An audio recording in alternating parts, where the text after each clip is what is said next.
Las opiniones y comentarios vertidos en este programa no son responsabilidad de TV Azteca, sino de quien los emite.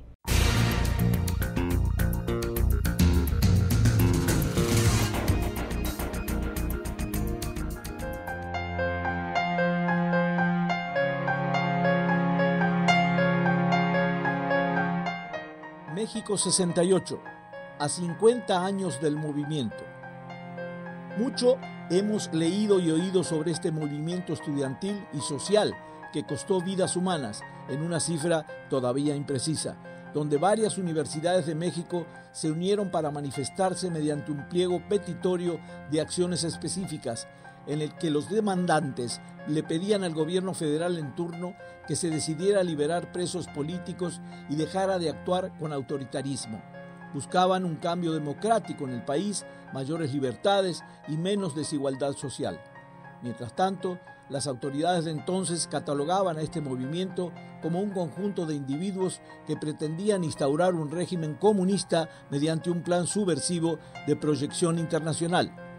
Muchos historiadores y politólogos hoy señalan que este movimiento y su fatal desenlace del 2 de octubre sirvió para crear una permanente y más activa actividad crítica y opositora de toda la sociedad mexicana.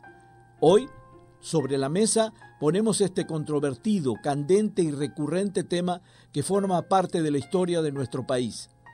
Dos expertos nos explicarán qué pasó en esa fecha y cuáles fueron los resultados de este hecho con el correr de los años.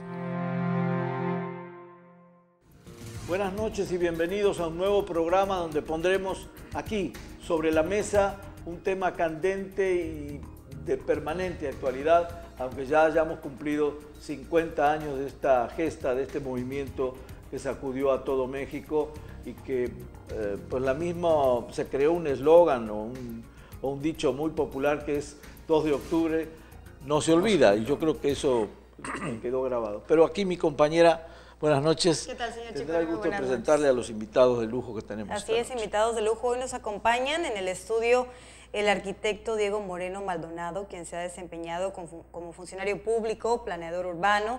También es escritor e inventor, pues en el 2017 desarrolló un sistema para generar electricidad de corriente de aire integradas y energía térmica. Como funcionario público se desempeñó como secretario de Desarrollo Urbano y Ecología, coordinador del Comité Tijuana-San Diego y coordinador del Plan Estratégico de Tijuana. Entre sus proyectos de práctica privada destaca la dirección de la construcción del conjunto Plaza Aguacaliente, centro comercial Hotel Fiesta Americana, tanto en Tijuana como en Cancún.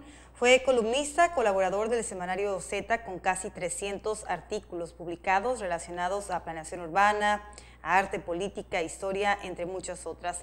También está con nosotros el analista político Benedicto Ruiz Vargas, cuenta con un doctorado en Ciencias Sociales con especialidad en Cultura Política y Relaciones de Poder por la Universidad Autónoma Metropolitana, una maestría en Economía y Política, se ha especializado en procesos electorales y partidos políticos. También se ha desarrollado como docente e investigador en instituciones como CIDE, Ciudad de México, e Ibero, Campus Tijuana. Cuenta con 2 obras publicadas en Baja California, es asesor, consultor y conferencista en temas político-electorales.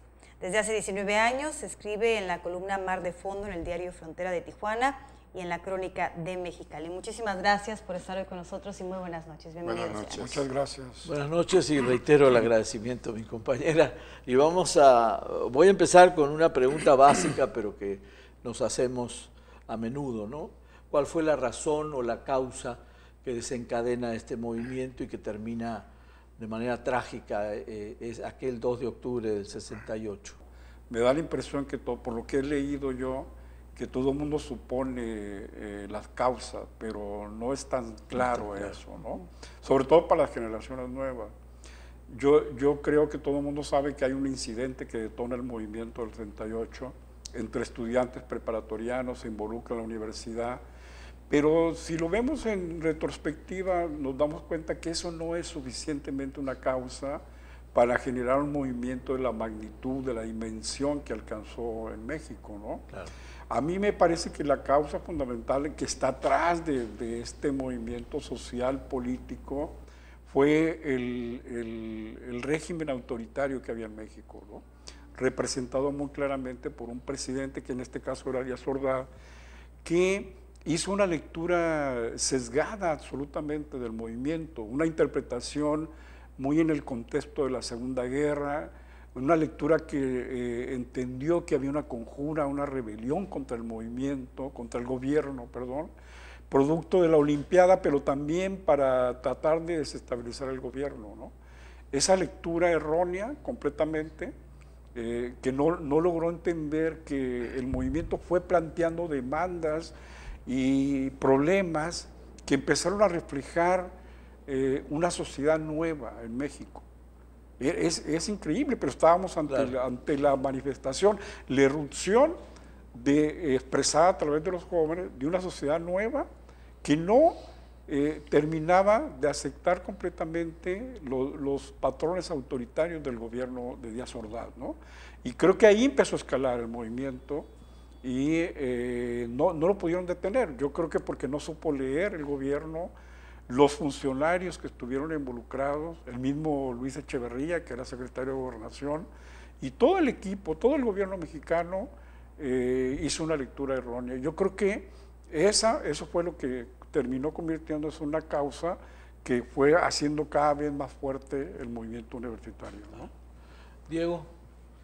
Sí, haciéndome con lo que dice Benedicto, pues el cacique de Chalchicomula, que era un cacique Díaz Ordaz, no era más que la versión nacional de los diversos caciques que produjo la revolución en su historial de militares que fueron presidentes de México, pues desde el 24 hasta el 46 fueron militares los presidentes de México. Hasta Ávila Camacho. O sea, hasta Ávila Camacho. Traían, lo que bien dice, la actitud de la dictadura, del subordinado, del político subordinado y de un pueblo subordinado, por lo tanto.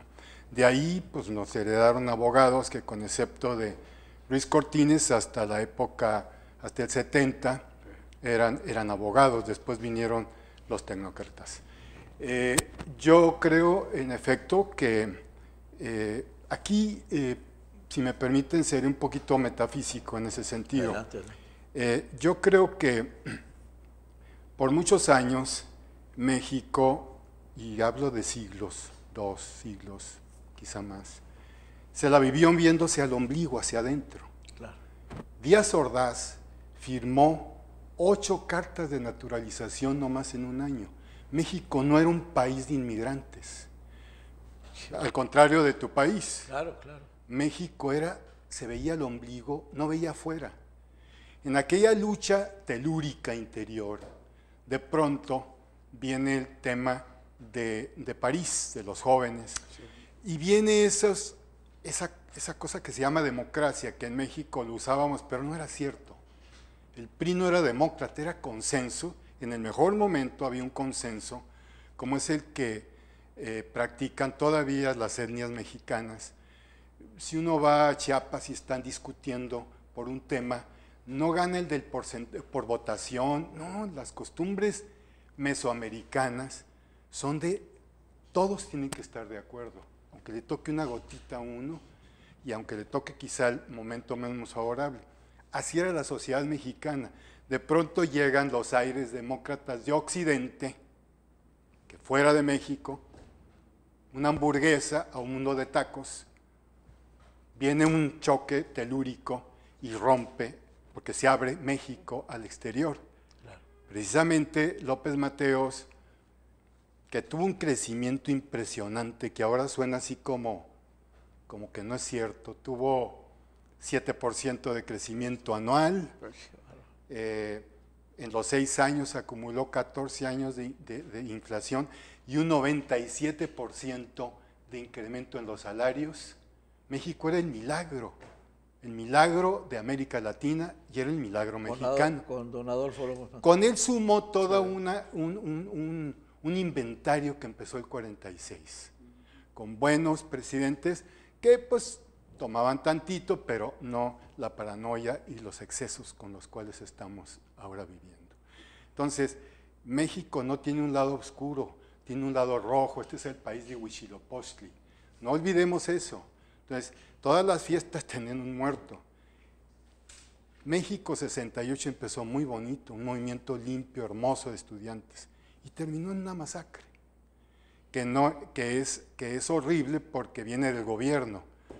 Pero en México, pues, Gómez Zeta se le enfrentó a Luis Echeverría y como no le entendía las señales, pues chocó, era el líder ferrocarrilero, promovió un descarrilamiento, murieron 400 peregrinos por allá por Saltillo y nadie dice nada.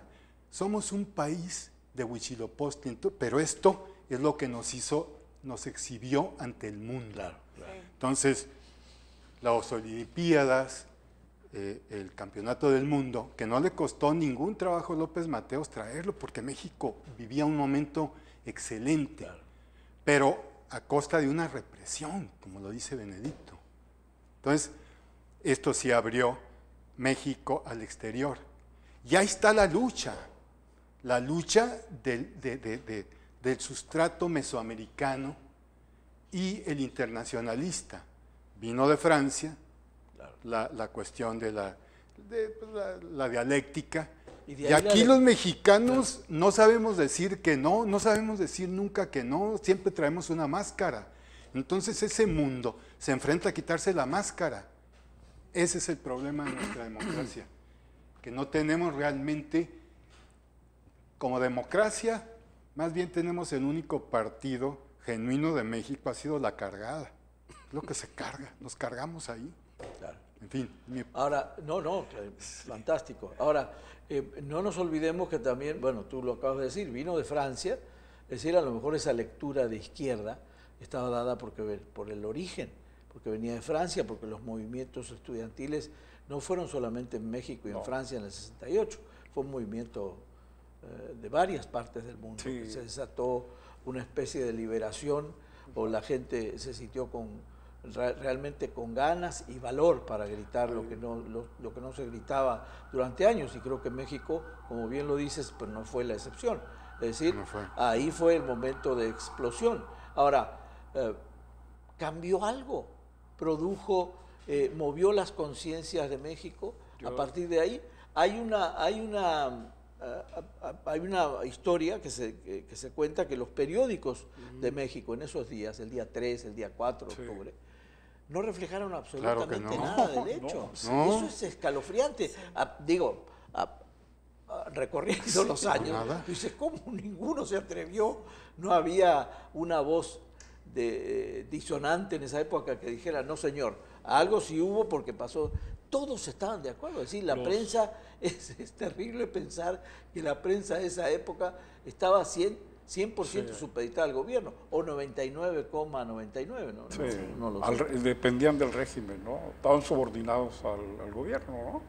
Yo creo que fue un momento de época, ¿no? Hubo un movimiento de ruptura, de rebeliones culturales, lo mismo en Estados Unidos que con los movimientos civiles, de derechos civiles, sí, ¿no? Ese fue el movimiento de los negros, sí, la rebelión en Francia que detona, ¿no? Pero a nivel mundial hubo muchas cosas que estaban sucediendo. Yo pienso que fue producto después el asentamiento después de la Segunda Guerra, ¿no? Después de la Segunda Guerra Mundial lo que se genera es como una especie de prosperidad económica, social, pero también de insatisfacción y de planteamientos alrededor de los derechos humanos, ¿no? Por ejemplo, hay autores en México que el pliego petitorio de los 5 o 6 puntos lo leen como una lucha por la libertad de expresión y la libertad de agrupación, de organización. Y esos elementos reflejan claramente al gobierno que estaban enfrentando, ¿no? Que era un gobierno cerrado, autoritario, sí, que venía arrastrando todo el legado de un partido hegemónico, ¿no? Justamente por eso no tenía prensa, no había prensa libre, los sindicatos, los movimientos estaban controlados por el gobierno. Absolutamente, ¿no? Eran apéndices del gobierno. El movimiento 68, entonces yo creo que en ese sentido sí fue un rompimiento. Fue fresco. Que abre. Una frescura. Ahí. Abre una brecha en el gobierno, ¿no? Muy lentamente. Este tanto tiempo había Como un volcán que explota, resistiendo, ¿no? y resistiendo hasta que revienta. Exactamente. Estilo mexicano, si las telenovelas están llenas de que no hay comunicación más que de esa manera. Yo creo que algunos, coincido con los autores que señalan, es muy en poco a veces exagerado, pero el 68 fue el antecedente más importante, inmediato en México, del proceso de transformación democrática, política, que iba a vivir posteriormente. Sí. Por ejemplo, yo creo que de ahí podemos encontrar antecedentes de la reforma del 70, de mediados de los 70. El gobierno mexicano entendió a partir de los 68 que necesitaba abrirse. Entonces, a mediados de los 70 hacen una reforma, el 77, la primera reforma con Reyes Heroles, que intentaba incorporar a la disidencia, a la izquierda, en un sistema de partidos que no le permitía la entrada, no era legal. En 1970 todavía la izquierda era clandestina en México, no tenía vía legal. Entonces, sí abrió, horadó, yo digo, yo creo que lo más importante del 68 fue que deterioró las bases de legitimidad de ese régimen. Claro. Eso es lo más importante, yo creo. Y desde ahí le colocó una herida que lo postró, lo fue postrando gradual y lentamente a este gobierno. Claro que lo vimos hasta el 2000, si quieren, o antes, ¿no? Pero ese 68 está presente ahí como un antecedente clave, fundamental, que rompe el sistema autoritario político mexicano. Ahora, ¿hacia dónde ha ido? No, pues eso podemos también Claro, discutirlo, todavía. ¿no? ¿Hubo alguna parte de la sociedad mexicana que no estaba de acuerdo con el movimiento? Una parte no comprada, digamos, como la prensa, porque a lo mejor... Bueno, cuando fue aquella manifestación de los jóvenes que se golpearon y que luego vinieron con una exageración de fuerza y de falta de cuidado del gobierno de golpear a los muchachos y incluso se equivocaron, se fueron en lugar de la 2, se fueron a la prepa 5 y golpearon a los profesores y ellos no sabían ni qué estaba pasando. Como unos gorilas auténticos. Cuando eso pasa, la sociedad se escandalizó y fue que hizo una manifestación, dijo, no, estamos con los muchachos. Fueron 200,000 gentes que fueron hasta el Zócalo. Wow. Pero luego dijeron, bueno, ya, ¿verdad? Pues los muchachos se fueron a la UNAM y hasta allá fue el gobierno y los macaneó, los golpeó. Ahí fue cuando ya se puso muy feo el movimiento. Ahora, esto era toda una generación de políticos. Para llegar un político como Díaz Ordaz a la presidencia, tenía que haber sido un servil toda su vida, desde que fue servil de Maximino Ávila Camacho, que ya sabemos quién era Maximino Ávila Camacho, y Ávila Camacho, pues era un cordero con él, después casa con una buena muchacha, y el hombre se va haciendo, cuando llega al poder, trae un subalterno, que era el perfecto subalterno, que era Luis Echeverría, y está con él 12 años, lo pone ahí a Luis Echeverría, que era el perfecto subalterno también. Ya cuando llegaban, o incluso ya llegan muy dañados. Entonces, quién sabe, cuando ya tienen el poder, o tenían entonces el poder absoluto, el poder del presidente mexicano tenía solo un límite, 6 años, no había otro límite. No existía otro límite. Almas, personas, inmuebles, dinero. Un límite cronológico, nada más. Nada más, no había otro límite. Claro, llega este rompimiento y claro que es una herida, como dice Benedicto, claro que es una abierta en canal a nosotros. Sí, y todavía me sumo a lo que él dice, no creo que haya sido el peor error del cacique de Xachicomula, fue haber dejado a Luis Echeverría, porque todavía parte de la matanza se puede achacar a Luis Echeverría y a García Barragán, pero ya Luis Echeverría ya estaba en funciones, porque el otro incluso estaba enfermo, se le desprendió una retina, una cosa, y estuvo en el hospital, estaba harto, amargado de todo el proceso. Entonces entra Luis Echeverría, y también Luis Echeverría y todo lo que vino después fue achacado a Luis Echeverría, que se resistía a eso. Ese punto me parece importante, si puedo acotar algo Claro. ahí, porque justamente por eso todavía no se puede dilucidar claramente qué pasó el 2 de octubre en la Plaza de las Tres Culturas, ¿no? Si el ejército fue a masacrar como una estrategia, como una orden del gobierno de Luis Echeverría o Díaz Ordaz. Yo estoy viendo todavía reportajes ahorita recientemente donde no está claro eso. Y lo niegan los personajes todavía, ¿no? Pero, sin embargo, todo parece indicar, de acuerdo a las investigaciones, que el mismo fue una fisura al interior del grupo de poder político, Echeverría y Gustavo Díaz Ordaz, lo que hace un enfrentamiento. Cuando el batallón Olimpia dispara al ejército, el ejército empieza a matar estudiantes. Es decir, un choque organizado por el gobierno, por bandas o grupos, facciones del gobierno.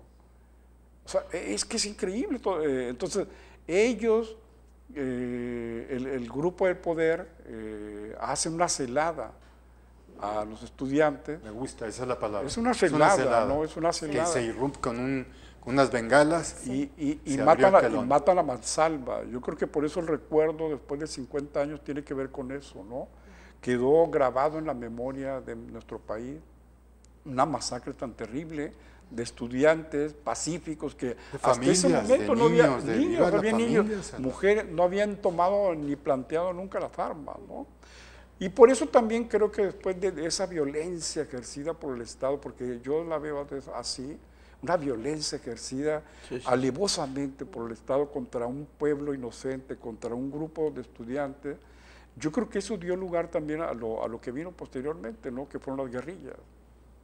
Eso también es una secuela de las vías cerradas. Me ganaste la en pregunta, la perspectiva de muchos grupos, ¿no? Lo que está diciendo Benedicto es exactamente que creó el caldo de cultivo. Exacto, sí. Que incluso tampoco está muy claro la época de los coreanos, aquellos guerrilleros que entrenaron fueron entrenados 18 guerrilleros en el papá o el abuelo del actual dictador de Corea del Norte. Ahí los entrenaron y cruzaron la Unión Soviética y llegaron a México. Y ellos se dedicaron al secuestro. Y entre los secuestrados fue Hirschfeld Almada, que fuera el director del aeropuerto. Luego el papá del Doña Esther, pero la muerte, el secuestro fallido de Garza Sada, de Monterrey, ese grupo estuvo propiciado por los desplantes todavía del gobierno. Luis Echeverría es la peor herencia que pudo haber dejado el cacique, porque dejó a otro cacique embosado que creó el IMSSE, dizque porque quería hacer a México comercio exterior, pero México lo único que producía eran piñatas y cochinitos de barro para entrar en competencia. No, claro.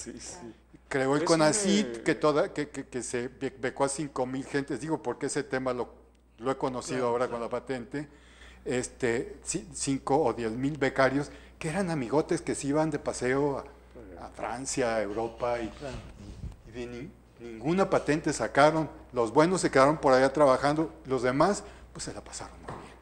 Sí.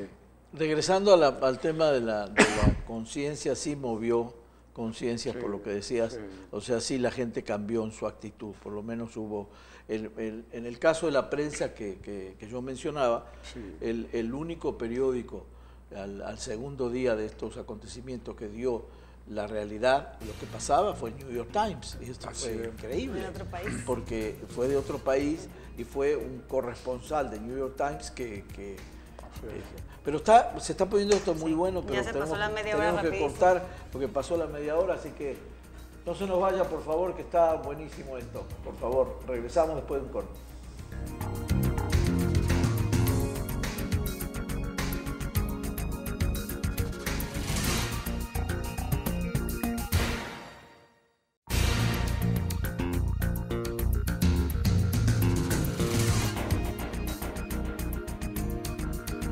estamos de vuelta en Sobre la Mesa con un tema que no se olvida, pero de poco del que se habla. Es el movimiento del 68. Precisamente este año se cumplen 50 de la gesta y estamos hablando sobre qué realmente fue lo que pasó. Regresamos con el papel que tuvo la prensa en ese tiempo. Pues no tenía papel. Por eso, El gobierno no les entregaba el papel lo importaba, era un monopolio del papel. Sí. El gobierno importaba el papel para la producción de periódicos y desde luego tenía el sartén por el mango, había que decir lo que suministraba el papel y además pues la comercialización de los periódicos. Pero había medios electrónicos, estaba la radio, la televisión. También estaban controlados, igual, ¿no? Claro. Pues el mejor soldado del gobierno era Azcárraga. Exacto, ¿no? Y lo decía con todas sus letras. Sí, es que es muy interesante eso, porque después de 50 años a lo mejor algunas generaciones más jóvenes no se dan cuenta de ese pasado tenebroso de nuestro país, ¿no? Y cómo hemos venido abriéndonos paso muy dificultosamente en la democracia o en un poco de elecciones limpias, ¿no? Pero el gobierno que surgió de la Revolución Mexicana en México se constituyó en un partido único y que controlaba todo, pero todo quiere decir sindicatos, empresas, medios de comunicación, centros educativos, libros, cine, censuraba las películas, las revisaba. Entonces era un sistema que yo he estudiado un poco eso, la cultura política que se forma ahí, de los mexicanos, desgraciadamente, una buena parte de mexicanos, se forma una cultura política muy sumisa, de pasividad autoritaria. Y ahí reside una inercia terrible para plantearse cambios, ¿no? A cambio del canibalismo burocrático. Exacto. Porque con Echeverría se triplicó los burócratas. Sí, entonces hay también ese servilismo que acomodaticio para el hueso, que es muy ilustrativo de nuestro medio público. La cargada, eso que está diciendo Benedicto, es exactamente el kit de la cuestión. Sí, porque esos métodos se arraigaron profundamente en la cultura política mexicana. Por ejemplo, ¿qué es el PRI? Eso fue el PRI realmente. Una organización vertical que disciplinaba a los contingentes, a la gente, la organizaba metódicamente y la llevaba a votar. Entonces, la capa ahí de férrea que se construyó para impedir el avance de la democracia también incidió en la parte cultural, en el ámbito cultural de los mexicanos. Por eso yo creo que el 68 sí es un momento iluminador del país. Claro que viene de una masacre, pero lo que significó posteriormente, porque yo recuerdo que después del 68 surgieron nuevas revistas, nuevos periódicos, se hizo nuevo cine, hubo otras manifestaciones, hubo una explosión. El país recuperó un sendero, ¿no? Una voz, por lo menos. Una voz, ¿no? Sí, hubo una voz, por lo menos. Voy a ponerme ahora otra vez un poco metafísico. Adelante. Del otro extremo, que empieza la revolución, con un hombre como Madero. Exacto. Madero era un occidental de alto nivel económico, espiritista incluso, y trajo la idea de la democracia. La palabra corrupción no existía como tal. Si ahora es algo que se pone sobre la mesa, pero no existía. Y del otro lado, en ese mismo movimiento armado, estaba el mundo de Zapata. Zapata, el mundo ese, el sustrato campesino de la tierra, telúrico. Sí. Están en el mismo movimiento y nunca se comprendieron, nunca se entendieron los dos. Este mundo sabía muy bien lo que quería y quería la democracia, pero se decía que se practicaba la democracia, pero no era democracia. Era lo que está diciendo Benedicto, que el apunto, y espero no lastimar algunas sensibilidades religiosas, pero en nuestro medio, el compadrazgo, esa cosa metafísica, está metida en el ADN nuestro. Entonces, todas las capas de la sociedad tienen un vínculo del compadre, que no lo he visto que exista, por lo menos en la América que yo conozco. Y esto está por encima de lo demás. Entonces eso también va imbuido en el barrio, en los grupos de poder, en el pandillerismo que tienen nuestros partidos políticos, como el que acaba de arrasar, Morena. Está lleno de compadres ese partido, ¿eh? Y ese gobierno va a estar lleno de compadres. O sea que nos vinimos al 68. Lo mismo. Estamos dando vuelta. Estamos dando vuelta a que con decretos se va a hacer magia, como dijo Luis Echeverría que lo hay hacía. prácticas que no desaparecen. Benedicto, también había versiones, yo creo que fabricadas, quizás por lo que colijo que ustedes platican, fabricadas por el propio gobierno, quizás de que había, cuando llegan las fuerzas del orden, como se le decía en aquel entonces, había francotiradores esperándolos. Sí. Y eso fue lo que desató. No, exacto. Es una versión fabricada. Exactamente. Cuando se ha comprobado, fehacientemente, Está comprobado, está documentado. Sí, que eran del Estado Mayor Presidencial o de otra gente, pero incluso los que traían el guante blanco lo hacían para identificarse, ¿no? Me gustó lo que dijeron, batallón comprobado. Sí, exacto, que dispararon al ejército. Me gustó lo que dijeron, comprobado. No está Está en terreno comprobado de especulación. No, de eso que- está Eso comprobado. está comprobado, que no hubo son evidentes francotiradores. todo eso. ¿Pudo haber habido una fuerza externa en el caso del norte para que No, procediera Bueno, así el gobierno? pero desde Benito Juárez, la Casa Blanca interviene en esto, y también Benito Juárez la trajo. Y quien ha dado mejor información sobre el 68 ha sido el gobierno de Estados Unidos. El gobierno de Estados Unidos. Que claro presenciaron ese día, el 2 de octubre. Ellos vieron y han arrojado información sobre eso, ¿no? Sobre esos informes se basan muchas investigaciones de académicos que se hicieron. Por ejemplo, la Comisión de la Verdad que se formó, que no sirvió para mucho, ¿no? Pero porque no le abrieron, según Carlos Monsiváis, no les abrieron realmente los archivos, ¿no? Entonces les dieron ahí cosas, pero realmente no les ayudaron a dilucidar. Así que la información que se tiene realmente proviene de Bueno, de Estados mucho Unidos, en proviene parte, de aquello sí. de metraje que se está revelando.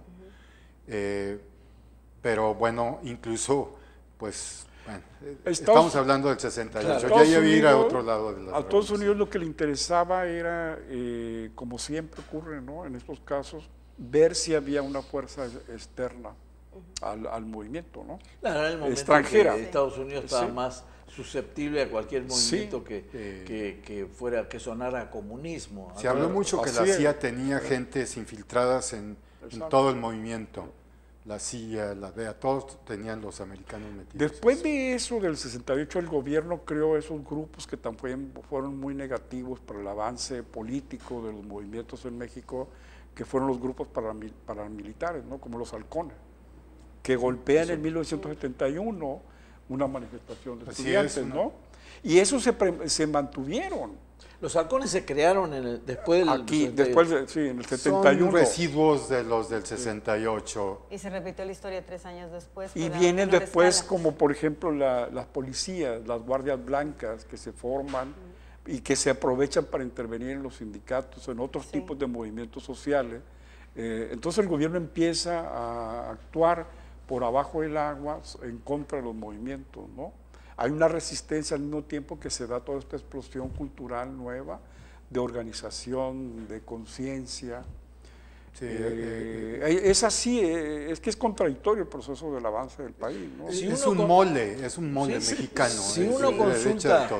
si uno Exacto. Es un mole, aquí hay de todo. Sí, por lo que veo, si un joven hoy consulta el internet y googlea Exacto.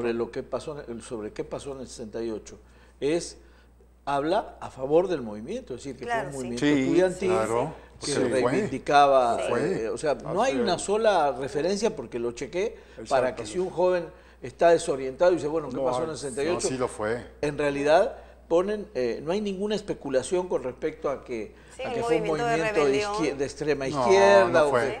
O sea, está clarísimo. Sí, fue ante el hartazgo colectivo en contra No, del no, gobierno. no y lo La, fue. precisamente- la interpretación que tiene más consenso es la que produjo el propio movimiento, los protagonistas, La los frescura de los líderes, ¿no? estudiantes. Y esos, por ejemplo, que hablan de que finalmente fue un movimiento cultural, también es cierto, ¿no?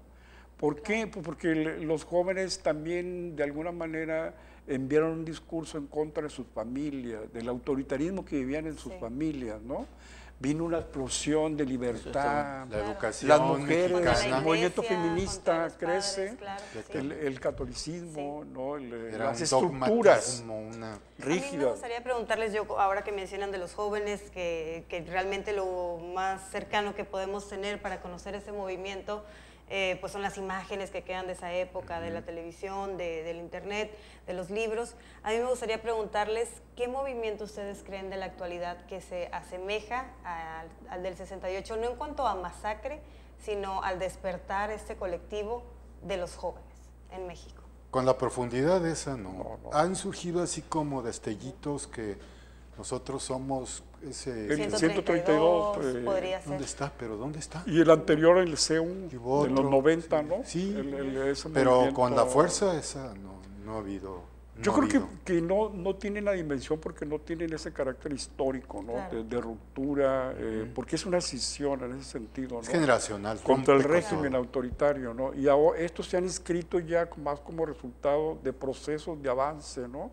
De organización. ¿Qué es lo que pasa con los jóvenes de ahora que ya no son Ya capaces no- de crear un movimiento ya no así como el de esa participan. época? Yo Bueno, creo que ya no- es muy difícil decir Sí. ese punto. Yo no quisiera entrarle a eso, pero nada más reiterando que el narcotráfico también entró en aquella época por el gobierno. Sí.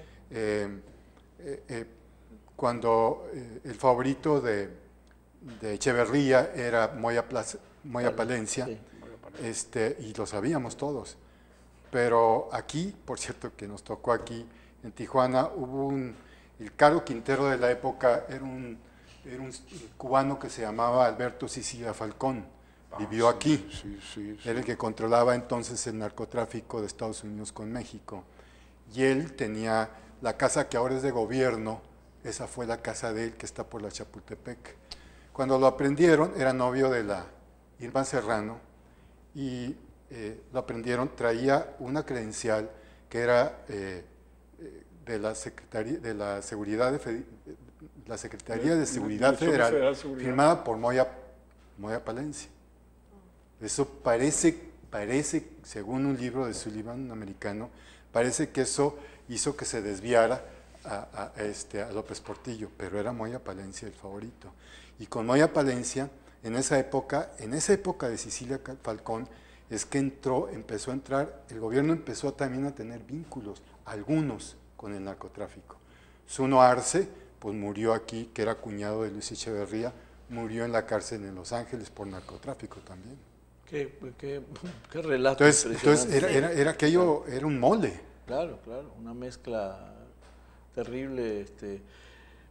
Esperamos, después de 50 años de lo que pasó, y lo dijiste claramente, pues sí, se creó conciencia, hay más, Desde luego que hay sí. más inclinación a la protesta. Estamos en la gloria si analizamos lo que pasó completamente. y cómo la prensa estaba enmudecida o comprada, o cómo vivimos ahora. Por lo menos ahora tenemos periodistas disidentes que de repente saltan y acusan al No, sí gobierno. los hay. Sí, Aquí, los hay. mi amigo, Gracias. este hombre, Pero hay gente Este hombre. que sí lo hace, y a lo mejor empezó este movimiento, siento más que una cosa histórica.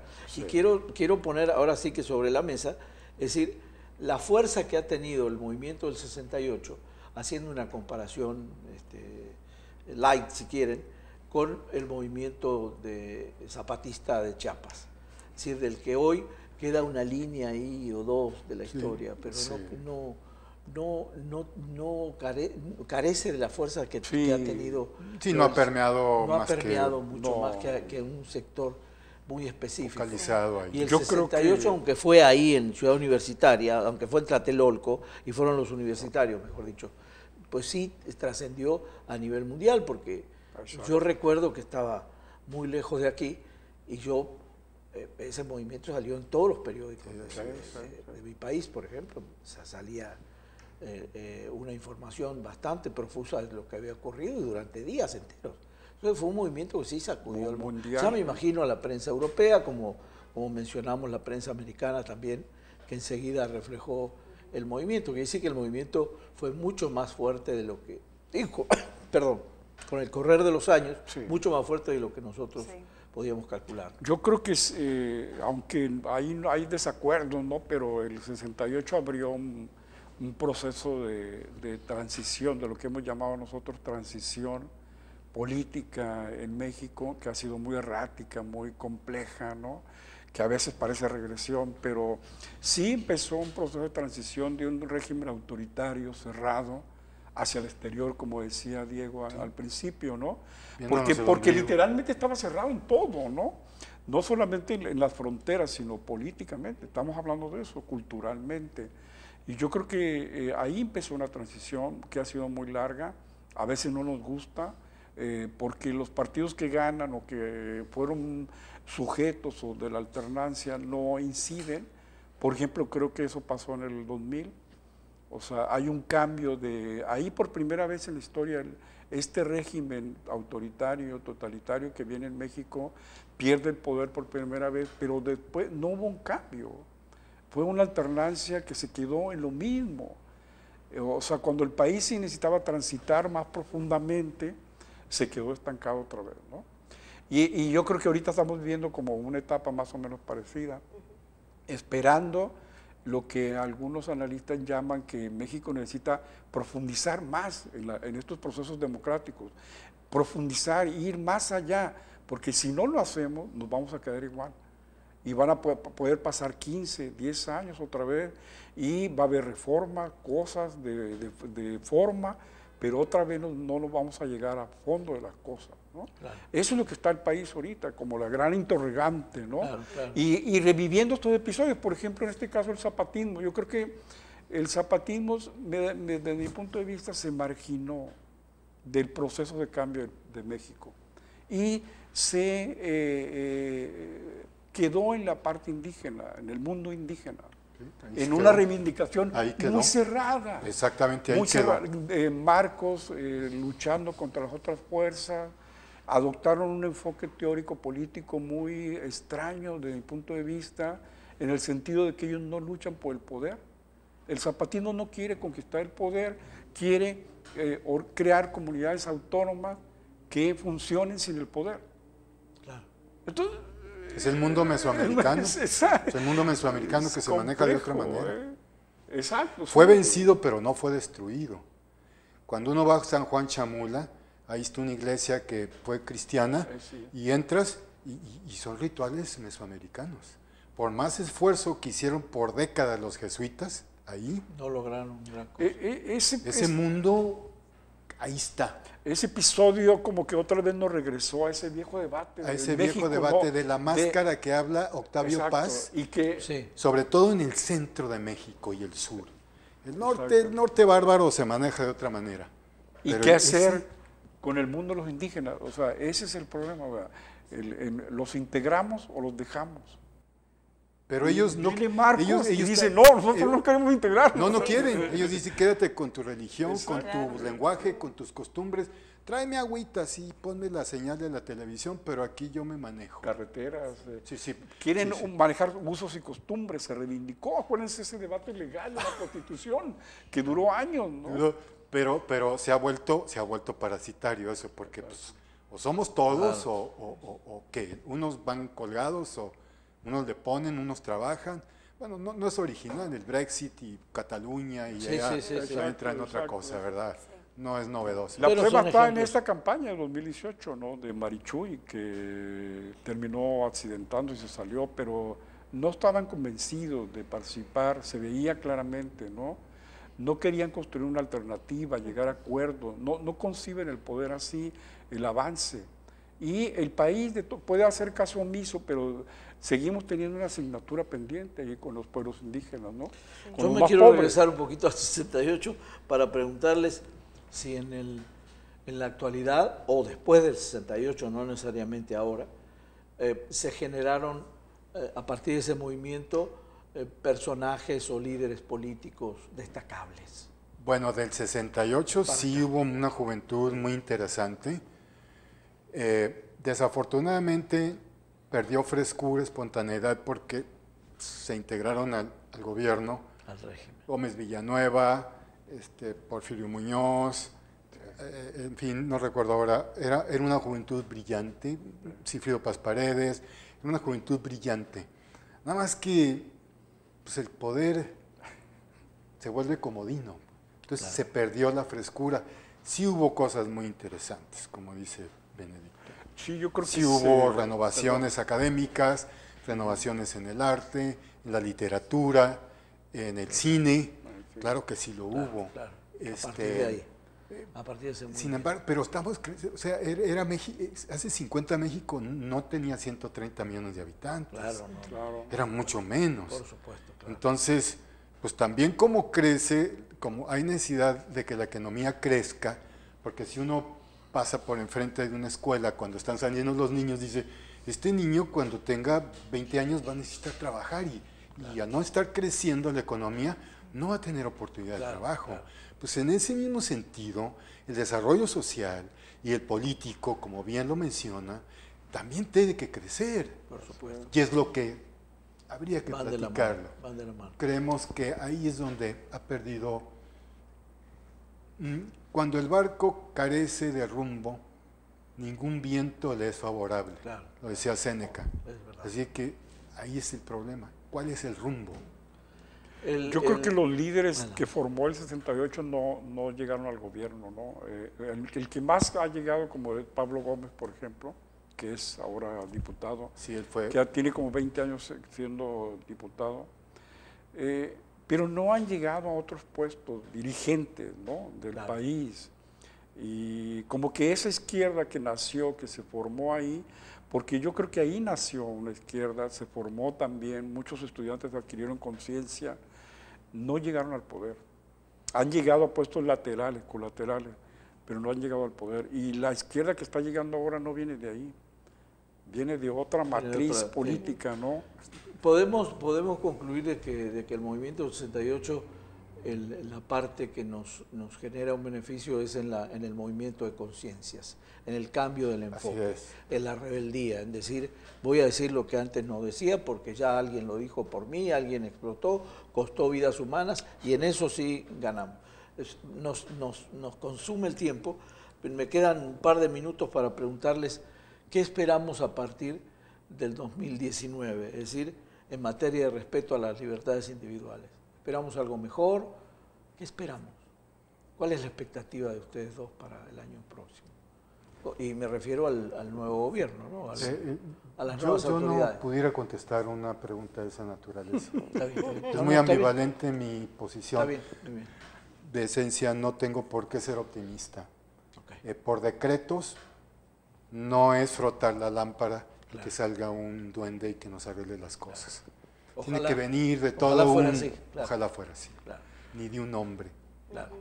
Benedicto. Yo también creo que, yo lo que creo es que el país sí debe dar un salto, profundizar en sus libertades, en el bienestar de la gente, tener un horizonte más claro, salir de esta incertidumbre en que ha vivido los últimos 30 años.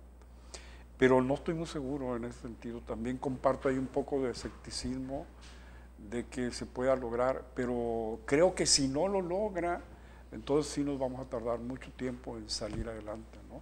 Yo esperaría que sí se hicieron esfuerzos hacia allá, pero no estoy claro en que se estén dando los pasos adecuados para lograrlo, ¿no? No hay que olvidar que estamos en un entorno mundial. Claro, y que si nos estamos quedando atrás, no nos van a esperar. Por supuesto. Claro. Esto, aquello va. Entonces, si nos atoramos, la espiral va para abajo, no va a ir para otro lado. Sí. Es decir, todo lo que se ha ganado en el terreno de las libertades colectivas e individuales, si no se sigue manteniendo, tiene la tendencia a regresarse. Sí. Pues, quiero entender eso. El panorama mundial va caminando también por confrontaciones, el expansionismo, el americanismo, que ahora ya lo adoptaron los chinos y Oriente, y que hay una lucha mundial, y si nosotros nomás somos espectadores, pues somos nomás palo muerto en la corriente. Además hay tendencias centrífugas en ese momento, ¿no? Hay una decadencia de viejos planteamientos, el renacimiento, por ejemplo, del populismo a nivel global. Personajes como Donald Trump, por ejemplo, que están torpedeando instituciones democráticas, valores.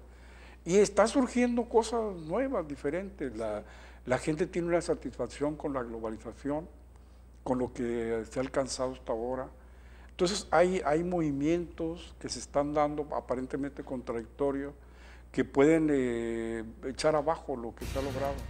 Yo creo que estamos en ese momento crucial. Hay un momento muy importante, muy importante. Vamos a dejar que avance esto y sí, ¿qué les parece si el año que viene los invitamos y ya lo analizamos Muchas gracias. Con las cartas sobre la mesa? Gracias. Muchísimas gracias a ustedes. Les agradezco Muy mucho, buenas noches. compañera. Y bueno, esperemos sobre todo usted que haya sido de su agrado ahí en casita y que nos acompañe en la próxima emisión de Sobre la Mesa. Que pasen muy buenas noches.